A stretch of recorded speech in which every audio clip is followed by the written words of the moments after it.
செய்வோம். அன்பும் இரக்கமுள்ள பரலோக தகப்பனே, மனமகிழ்ச்சியான இந்த வேலைக்காக நன்றியோடு ஸ்தோத்திரிக்கிறோம். நான் நிற்பதும் நிர்மூலமாக முடிப்பதும் கர்த்தருடைய கிருபையே. நம்முடைய இரக்கங்களுக்கு முடிவில் அவை காலைதோறும் புதிதாக இருக்கிறதுக்காக நன்றியோடு ஸ்தோத்திரிக்கிறோம்.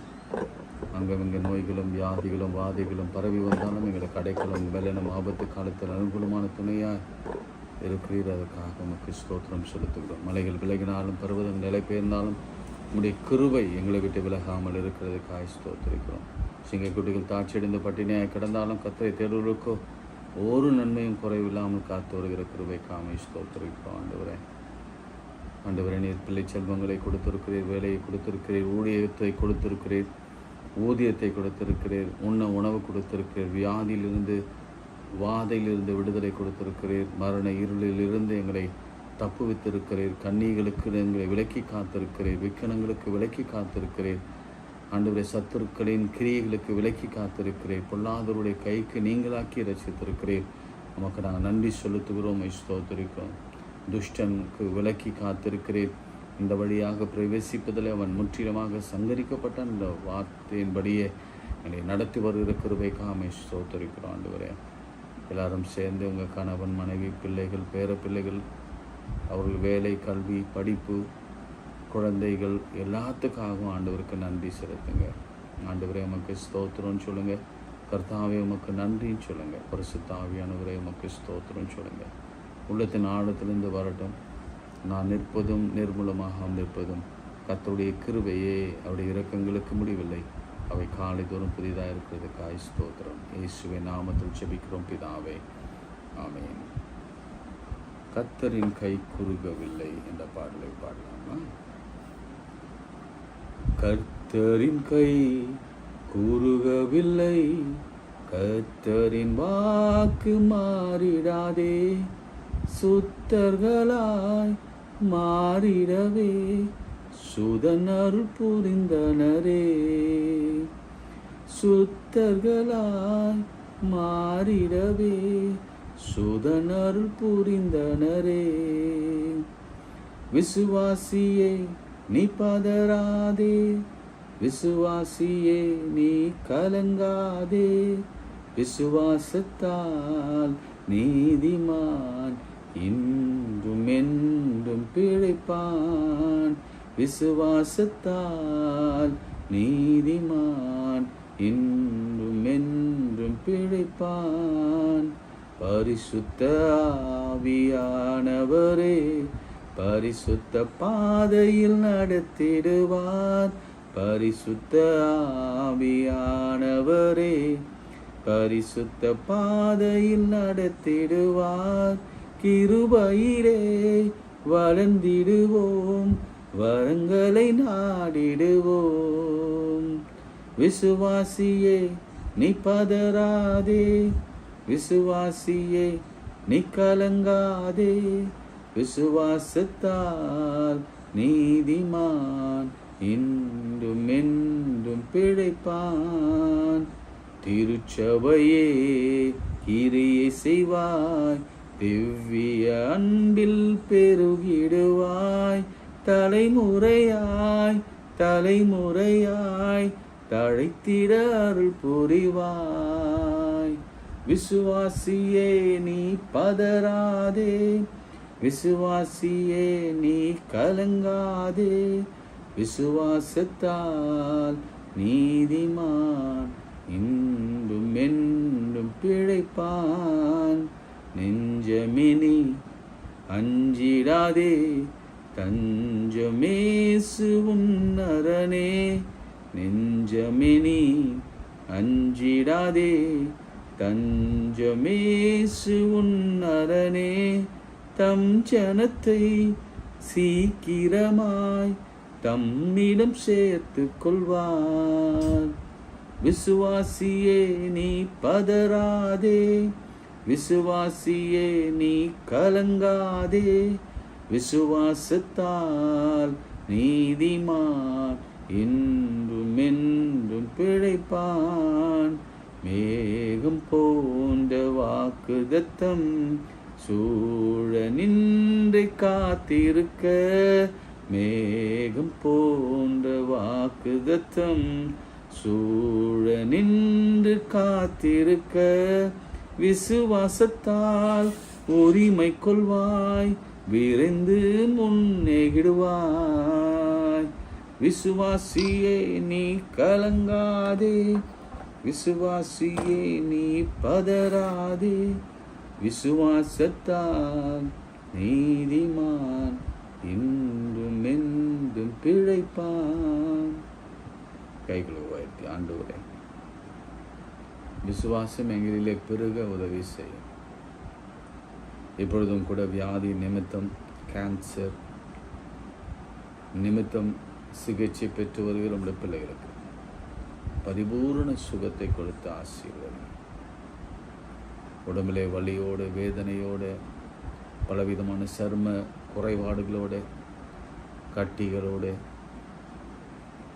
எல்லா வலிகளும் வேதனைகளும் இயேசு கிறிஸ்துவின் உயிர்த்தெழுந்த வல்லமையினாலே அவருடைய தழும்புகளாலே நாங்கள் குணமாக உதவி செய்யும்.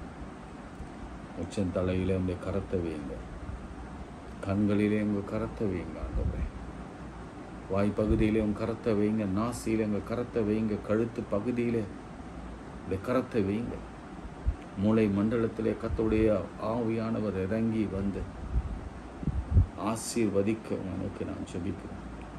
செஸ்ட் காணப்படுகிற எல்லா அடைப்புகளையும், இருதயத்திலே காணப்படுகிற எல்லா அடைப்புகளையும் இயேசுவின் நாமத்திலே மாற்றுங்க. சிறுநீரகத்தை, கல்லீரலை குணமாக்குங்க. பரிபூர்ண ஆரோக்கியத்தை கொடுத்து ஆசீர்வதிங்க சுவாமி.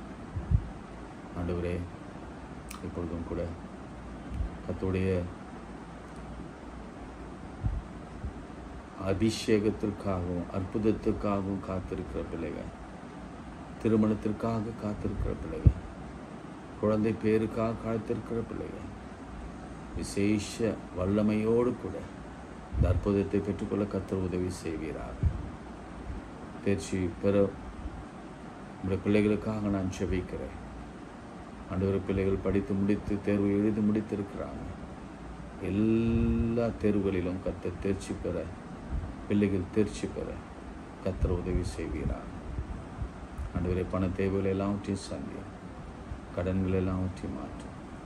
விசேஷமாக எங்கள் ஊழியத்தை கர்த்தர் ஆசீர்வதியும் சுவாமி. ஊழியத்தை நீர் துவக்கினீர், அதை முடிக்கிற வரைக்கும் நீர் கூட இருப்பீர். நீர் உண்மையுள்ளவராக இருப்பீர். ஆண்டவரே, இந்த நாளிலும் கூட ஊழியர்களுக்காக நான் ஜெபிக்கிறேன். ஊழியர்களுக்காக பரிதாபப்படுகிற கர்த்தர், ஊழியர்களின் சுகத்தை விரும்புகிற கர்த்தர், ஊழியத்தில் இருக்கிற பிள்ளைகள் ஒவ்வொருவரையும், பேராயர் தொடங்கி எல்லா ஆயர்கள், மிஷினரிகள், செக்ஸ்டன்ஸ் வரை, ஆலய பணியாளர்கள் வரைக்கும் இந்த தெய்வீக பிரசனம் இருக்கட்டும். ஒரு 23ஆம் தேதி நடைபெற இருக்கிற அந்த தேர்தலிலே தேவ பிரசனம் இருக்கட்டும். நமக்கு சித்தமானவர்களே ராஜாக்களாக நீர் அபிஷேகம் பண்ணுகிறார். இயேசுவின் நாமத்தில் இந்த வார் நிறுத்து எல்லாம் சகஜ நிலைக்கு வரும்படி உதவி செய்யும். எல்லா துதிக்க நமக்கு உமக்கு சொல்லுவோம். இயேசுவின் நாமத்தில் ஜெபிக்கிறோம் நல்ல பிதாவே, ஆமென். லூக்கா 5ஆம் அதிகாரம், லூக் சாப்டர் 5.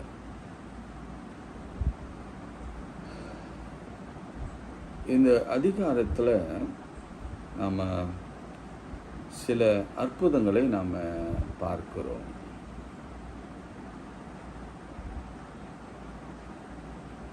அதில் 17ஆம் வசனத்தில், பின்பு ஒரு நாள் அவர் உபதேசித்து கொண்டிருக்கிற பொழுது கலிலேயா யூதேயா நாடுகளில் உள்ள சகல கிராமங்களிலிருந்தும் எருசலேம் நகரத்திலுமிருந்தும் வந்த பரிசேயரும் நியாய சாஸ்திரிகளும் உட்கார்ந்திருந்தார்கள். அப்பொழுது பிணியாளிகளை குணமாக்கத்தக்கதாக கர்த்தருடைய வல்லமை விளங்கிற்று. நான் ஏற்கனவே உங்களுக்கு சொல்லியிருக்கிறேன், இந்த மாதிரி ஒரு அபிஷேகம் வரும். நமக்கே தெரியும் இந்த நிச்சயம் கர்த்தர் அவங்கள தொடப்போகிறார் என்பது நல்லா அறிந்து கொள்ள முடியும். அப்பொழுது சில மனுஷர் திமிர்வாதக்காரனை ஒருவனை படுக்கையோடு எடுத்துக்கொண்டு வந்து அவனை உள்ளே கொண்டு போக அவர் முன்பாக வைக்கவும் வகை தேடினார்கள். ஜனக்கூட்டம் மிகுதியாய் இருந்தபடியால் அவனை உள்ளே கொண்டு போகிறதற்கு வகை காணாமல் வீட்டின் மேல் ஏறி தட்டு ஓடுகள் வழியாக ஜனங்கள் மத்தியிலே இயேசுவுக்கு முன்பாக அவனை படுக்கையோடு இறக்கினார்கள். அவர்களுடைய விசுவாசத்தை அவர் கண்டு திமிர்வாதக்காரனை நோக்கி, மனுஷனே, உன் பாவங்கள் உனக்கு மன்னிக்கப்பட்டது என்றார். அப்படி தொடர்ந்து வரும் 24ஆம் வசனத்தில், பூமியிலே பாவங்களை மன்னிக்கிறதற்கு மனுஷகுமாரனுக்கு அதிகாரம் உண்டு என்பதை நீங்கள் அறிய வேண்டும் என்று சொல்லி திமிர்வாதக்காரனை நோக்கி, நீ எழுந்து உன் படுக்கையை எடுத்துக்கொண்டு உன் வீட்டுக்கு போ என்றார். உடனே அவன் அவர்களுக்கு முன்பாக எழுந்து தன் படுக்கையை எடுத்துக்கொண்டு தேவனை மகிமைப்படுத்தி தன் வீட்டுக்கு போனான். இந்த விசுவாசத்தை குறித்து தான் இந்த வாரம் முழுவதும் நாம் சிந்தித்து கொண்டிருக்கிறோம். இங்கே ஒரு சில மனுஷர் அப்படின்னு சொல்லி போட்டிருக்கு. மார்க்குவில் 4 மனுஷர்கள் என்று போட்டிருக்கு, 4 நபர்கள் என்று போட்டிருக்கு. சின்ன சின்ன வார்த்தைகளை நாம் இங்கே கவனிக்கலாம். குணமாக்கத்தக்க வல்லமை, கர்த்தருடைய வல்லமை விளங்கிற்று. அந்த டைம் பார்க்கணும். பிரியமானவர்களே, நீங்கள் எப்படி அதை கண்டுபிடிப்பீங்க? யோசிச்சு பாருங்க. அவர் குணமாக்க வேணும், அந்த வல்லமை ஓடு கூட நமக்கு உதவி செய்ய வேணும் அப்படின்னா நம்ம என்ன செய்யணும்? அப்படி என்ன செய்தால் அவர் நம்மை தொடுவார்? நான் ரொம்ப எளிமையாக நம்மளோட பேசுகிறேன். என்ன செய்தால்? ஒன்றும் செய்ய வேணாம். வேதத்தை எடுத்து வச்சு வேதத்தை வாசித்து நல்ல பாடல்களை பாடி ஆண்டவரை எந்த டிஸ்டர்பன்ஸும் இல்லாமல் கிட்டத்தட்ட 1 மணி நேரம் ஆகுது, குறைந்தது நான் சொல்கிறேன், 1 மணி நேரம் ஆகுது.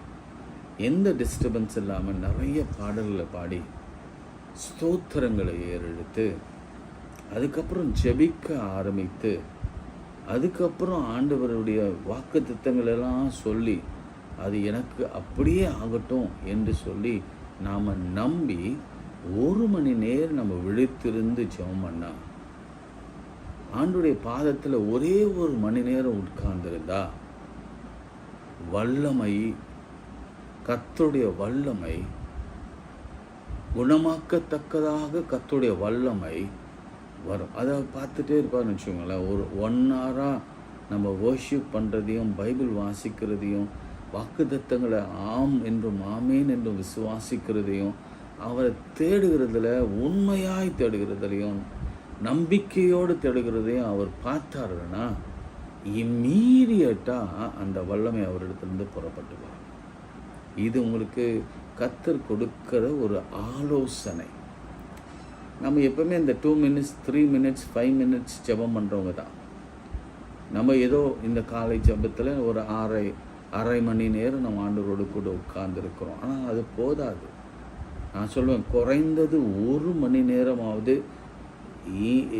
இடையில இடையூறே இல்லாமல், எந்த தடங்கள் இல்லாமல், ஃபோன் வரக்கூடாது, எல்லாவற்றையும் சுவிட்ச் ஆஃப் பண்ணிவிட்டு கதவுகளை சாத்தி நாம் ஆண்டவரோடு கூட இருக்கிற அந்த தொடர்பு தான் அந்த வல்லமையை கிரியேட் பண்ணும். ஆண்டவர் அதை பார்ப்பார்ல. சரி, இது முதல் குறிப்பு. என்ன சில வார்த்தைகள் நான் உங்களுக்கு கூட சொல்கிறேன். திமிர்வாதக்காரன், அவன் எப்படி இருந்தான்? படுக்கையில் இருந்தான். கவனிங்க, இன்னைக்கு அநேகர் நாம படுக்கையில் தான் இருக்கிறோம். சோர்வின் நிமித்தம் படுக்கையில் இருக்கிறோம், விரக்தி நிமித்தம் படுக்கையில் இருக்கிறோம், வியாதி நிமித்தம் படுக்கையில் இருக்கிறோம், எழுந்திருக்க முடியாமல் படுக்கையில் இருக்கிறோம், விளங்காமல், கை கால் விளங்காமல் படுக்கையில் இருக்கிறோம், வேலை வெட்டி இல்லாமல் படுக்கையில் இருக்கிறோம். இப்படி பல காரணங்கள் உண்டு. ஆனால் இங்கே உதவி செய்ய சில பேராவது இருந்தாங்க. ஆனால் நமக்கோ உதவி செய்ய ஒரு சிலர் கூட இல்லை. தனிமையிலே நாம் இருக்கிறோம். நல்ல வேலைக்கு இவங்களுக்கு ஒரு 4 பேராக இருந்தாங்க. அந்த 4 பேர் யாராக இருந்திருக்க வேண்டும் நான் சொல்வேன்னா, நிச்சயமாக ஒன்று நண்பர், தகப்பன், தாய், சகோதர சகோதரியாக இருந்திருக்கலாம். இப்போ அது கூட முடியாது, ஏன்னா அன்பு தணிந்து போச்சு. அதெல்லாம் இப்போ எதிர்பார்க்கவே முடியாதுங்க. ஆனால் 4 நண்பர்களாக இருந்திருக்கலாம். ஆனால் இப்போ அதுவும் நாம் இந்த காலத்தில் நம்ப முடியாத ஒரு சூழ்நிலை. அது வேணால் நம்ம கேட்டகரைஸ் பண்ணிக்கலாம், 1, 2, 3 அப்படின்னு நம்ம பிரித்து பார்த்து கொள்ளலாம். 4 பேர் உதவி செய்தார். இதில் ஆண்டவர் எனக்கு கற்றுக் கொடுக்கிற ஒரு காரியம் என்னன்னா, ஒருமனப்பட்டு ஒரு 4 பேர் 5 பேர் ஆண்டவர் சொன்னார்ல, நீங்கள் ஒருமனப்பட்டு 2, 3 பேராவது என் நாமத்தினாலே கூடி வரும் பொழுது மத்தியிலே நான் வாசம் பண்ணுவேன்னு சொன்னார்ல. அதனால தான் இந்த ஜெபத்தை நாம் ஆரம்பித்திருக்கிறோம். நாம் இப்போ உடன்படுகிறோம், நம்ம சேர்ந்து ஜெபிக்கிறோம். ஒரு 5-15 பேராவது லைவில் நீங்கள் இருப்பீங்க. தொடர்ந்து ஒவ்வொரு நேரமும் உடன்படுகிறோம். ஆனால் நான் அதை சொல்ல வரல. நீங்கள் வீட்டில் உங்கள் குடும்பத்தோடு கூட இணைந்து ஒரு காரியத்திற்காக ஒரு மனதோடு கூட நீங்கள் ஜெபிக்க ஆரம்பிக்க வேண்டும். சரிங்க, ஓகே. அடுத்து வகை தேடினார்கள். இந்த வகை தேடுதல் பற்றி தான் நான் நிறைய விளக்க விரும்புகிறேன். எப்படியாவது ஆண்டவரிடத்திலிருந்து நம்ம அந்த மிராக்களை பெற்றுக்கொள்ள வேண்டும். எப்படி? வறுமையிலேருந்து வெளியே வரணும். எப்படி?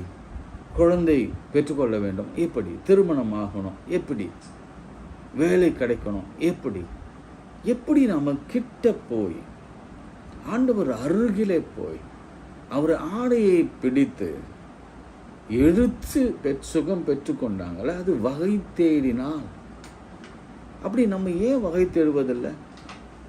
நம்முடைய ஜெபங்கள் எல்லாம் ஒரே மாதிரியான ஜெபங்களாக இருக்கிறது, ஒரு முன்னேற்றமும் இல்லை. நம்ம ஏதாவது ஒரு வகை தேடி இருக்கிறோம். ஆங்கிலத்தில் நிறைய வார்த்தைகள் அதுக்கு இருக்கிறது.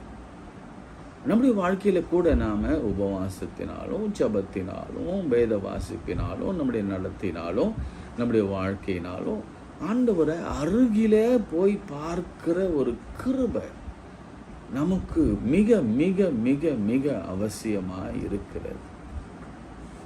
பிரியமானவர்களே, அடுத்து ஒரு வார்த்தை. ஜனக்கூட்டம் மிகுதியாக இருந்தபடியினால் அவனை உள்ளே கொண்டு போக வகை காணாமல். இப்போ வகை தேடினார்கள், ஆனால் அவளுக்கு வழி கிடைக்கவில்லை. இன்னைக்கு அநேகருக்கு அதுதான் பிரச்சனை. ஃபர்ஸ்ட் கேட்டகரி, நம்ம வகையே தேடுறதில்லை. 2வது வகை தேடுறோம், ஆனாலும் என்ன கிடைக்கல? வகை காணாமல் இருக்கிறோம். ஆமாங்க, நான் ஜெபிக்கிறேங்க, 1/2 மணி நேரம் ஜெபிக்கிறோம், வேதம் வாசிக்கிறோம், நம்ம இது 1000ஓடு சேர்ந்து நாங்கள் ஜெபிக்கிறோம் ஐயா, நாங்கள் தொடர்ந்து ஜெபம் பண்ணுறோம் ஐயா, ஆனாலும் ஒன்றுமே நடக்கலை. வகை காணாமல். எப்படி போனால் என்னன்னா சோர்ந்து போவோம். அடை எதுக்கு ஜெபிக்க வேண்டும்? ஏன்னா ஒரு வகையும் தெரியல, ஒரு திக்கு தெரியல, திசை தெரியல, ஒரு இம்ப்ரூவ்மெண்ட் இல்லை. நாங்கள் எதிர்பார்த்தது நடக்கலை. 40 நாள் முடிவில் நாங்கள் ஏதோ ஒன்று எதிர்பார்த்தோம், முடிஞ்சிரோன்னு நினச்சோம், ஆனால் வகை காணாமல் தவித்து நிற்கிறோம். அப்போ என்ன செய்தாங்க என்று சொன்னால், ஒரு காரியத்தை பண்ணாங்க. ஜனங்கள் மத்தியில் இறக்குவதற்காக ஒரு வீட்டின் தட்டு ஓட்டையே அவர்கள் பிரித்தார்கள், ஒடித்தார்கள். இல்லை, அவ்வளோ பெரிய விஷயம் இல்லை அது. பரலோக ராஜ்யம் பலவந்தப்படுத்தப்பட வேண்டும். அந்த வசனம் தெரியல உங்களுக்கு? எங்கே இருக்குது தெரியுமா? எழுதி அனுப்புறீங்களா? பரலோக ராஜ்யம் பலவந்தப்படுத்தப்படுகிறது. அப்படின்னா ஃபோர்ஸ் பண்ணி சில காரியங்களை நம்ம எடுக்கணும். அங்கே பரலோக ராஜ்யத்தில் உங்களுக்கு தெரியும், உங்களுக்கு பண்டக சாலை இருக்குது. சரி, அங்கேருந்து பொக்கிஷத்தை எப்படி இருக்குது? பலவந்தமாக எடுக்கணும். ஆயுத சாலை எங்கே இருக்குது? ஆயுத சாலையை பலவந்தமாக நம்ம பெற்றுக்கொள்ள வேண்டும். ஆசீர்வாதங்கள் இருக்குது, ஆசீர்வாத மழை இருக்குது, மேகம் இருக்குது, இவையெல்லாம் பலவந்தப்படுத்தப்பட வேணும். நம்ம நேற்று பார்த்தோம், நேற்றும் முந்த நேற்று பிடிவாத குணம். அந்த பிடிவாத குணம் இருந்ததுனால தான் அந்த பெண்ணால் அந்த ஆசீர்வாதத்தை பெற்றுக்கொள்ள முடிந்தது. பிடிவாத குணம். அப்புறம் பார்த்தா தொடர்ந்து அந்த இதுதான் இறக்கினார்கள். இதுதான் முக்கியமான வசனம். அவர்களுடைய விசுவாசத்தை அவர் கண்டு.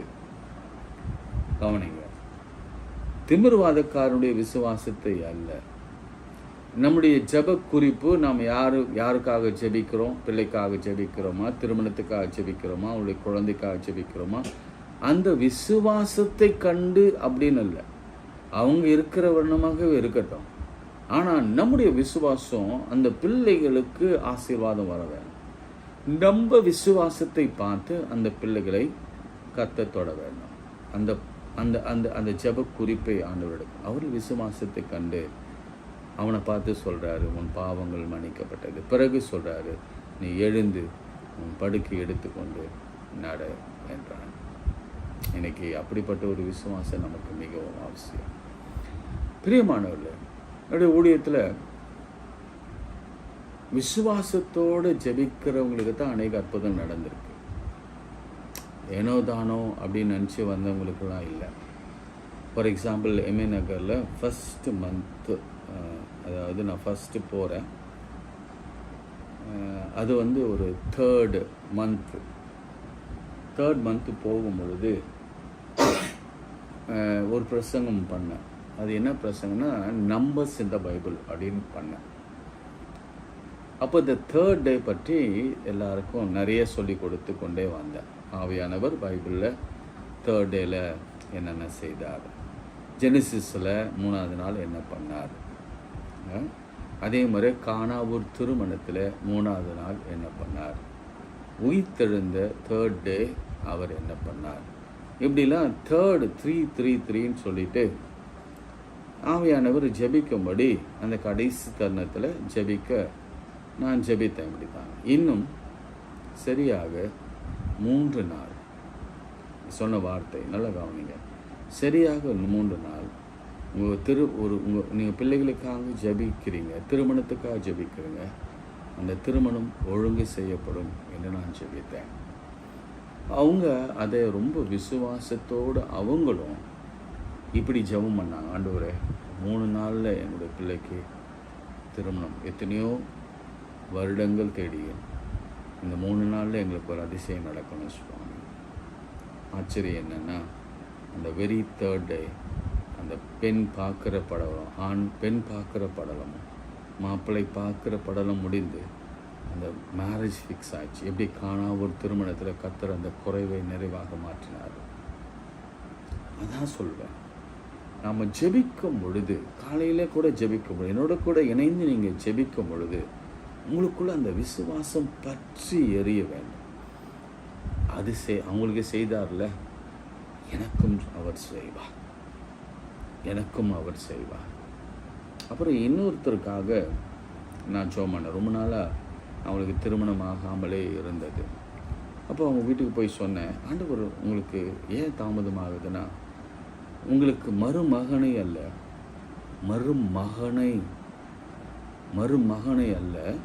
மகனையே கொடுக்கிறார் என்று நான் சொன்னேன். சென்ட் லூக்ஸில் இருக்கும் பொழுது அந்த குழந்தை கூட இப்போது இந்த ஜெபத்தில் கலந்து கொண்டிருப்பாங்க.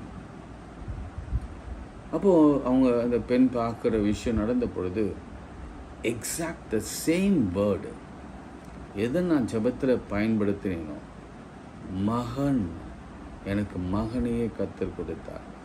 அந்த மாமனார், அந்த சபையை சார்ந்தவர், அவர் சொன்னார், நல்ல மகனை எனக்கு கொடுத்தார், கர்த்தருக்கு ஸ்தோத்திரம்னு சொல்லி அந்த ஆலயத்திற்காக ஒரு கூரை வெய்ய அவர் ஸ்பான்சர் பண்ணார். ஒரு 5 lakhs rupees கொடுத்தார். இப்பொழுது அவர் இல்லை, கர்த்தரிடத்தில் இருக்கிறார்.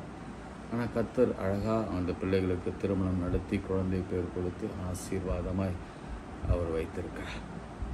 இப்படி அநேகருக்கு நான் சொல்லிக்கொண்டே போக முடியும்.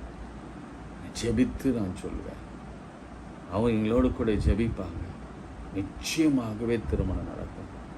நல்ல பெண், நல்ல மாப்பிள்ளை கிடைக்கும், நல்ல வரன் கிடைக்கும். நீங்கள் விசுவாசித்தா தேவ மகிமை காண். திரும்ப அந்த வசனத்தை நான் சொல்லுகிறேன். அவளுடைய விசுவாசத்தை கண்டு ஆண்டவர் சொன்னார், அவனுடைய விசுவாசத்தை கண்டு உனக்கு நான் அந்த அற்புதத்தை நான் செய்வேன். நீங்கள் விசுவாசிப்பீங்களா? விசுவாசித்தீங்கன்னா நீங்கள் யாருக்காகலாம் வகை தேடுறீங்களோ, வகை காணாமல் இருக்கிறீங்களோ, அவங்களுக்கெல்லாம் வழி பிறக்கும். சொன்னீங்களா? அன்பும் இரக்கமுள்ள பரலோக பிதாவே, மன மகிழ்ச்சியான இந்த வேலைக்காக நன்றியோடு ஸ்தோத்திரிக்கிறோம். இந்த வேலையிலும் கூட ஆண்டவரே, நாங்கள் வகை தேடுகிறோம், வகை காணாமல் அலைகிறோம், கைகளிலே வைத்து சுமந்து திரிகிறோம். இந்த சுமையை எங்களால் சுமக்க முடியல, இறக்கி வைக்க முயற்சி செய்கிறோம். இப்பொழுது இறக்கியும் வைத்து விட்டோம். நீங்கள் எழுப்புங்க, அவனை நடக்க வைங்க, உமக்கு மகிமையாய் இருக்க வைங்க. மாத்திரமல்ல ஆண்டவரே, இந்த காலை ஜெபத்தை ஆசீர்வதிங்க. இன்னும் அநேக ஆயிரங்களுக்கு கொண்டு போக எங்களுக்கு உதவி செய்யுங்க ஆண்டவரே. இந்த ஜெபத்திற்கு உதவி செய்கிற ஒவ்வொரு உள்ளங்களையும் ஆசீர்வதிங்க. இன்னும் அநேகர் உதவி செய்ய கர்த்தர் உதவி செய்யுங்க. அது மாத்திரமல்ல, இன்றைக்கு மரண இருளிலே, வியாதியிலே, குழந்தை இல்லாமல் தேர்வு எழுதுகிற ஒவ்வொரு பிள்ளைகளுக்காக நன்றியோடு வேண்டுதல் செய்கிறோம். கர்த்தர் அற்புதங்கள் செய்யுங்க, அதிசயங்கள் செய்யுங்க.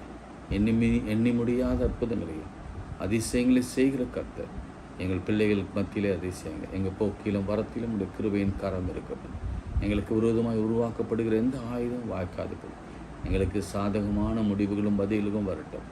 ஆண்டவரே, எங்களை விரோதிக்கிறவங்களும் எங்களை சிநேகிக்கிற கிருபையை எங்களுக்கு தார். வறுமைகள் நீரட்டும், நீங்கட்டும், பசுமையான வாழ்க்கை மலரட்டும். இயேசுவின் நாமத்தில் ஜெபிக்கிறோம் பிதாவே, ஆமென். நமது ஆண்டவராக இயேசு கிறிஸ்துவின் கிருபை, பிதாவாகிய தேவனுடைய அன்பு, பரிசுத்த ஐக்கியம் நம் அனைவரோடும் இன்னும் சதாக்கள் அழைத்திருப்பதாக. ஆமென். God bless you.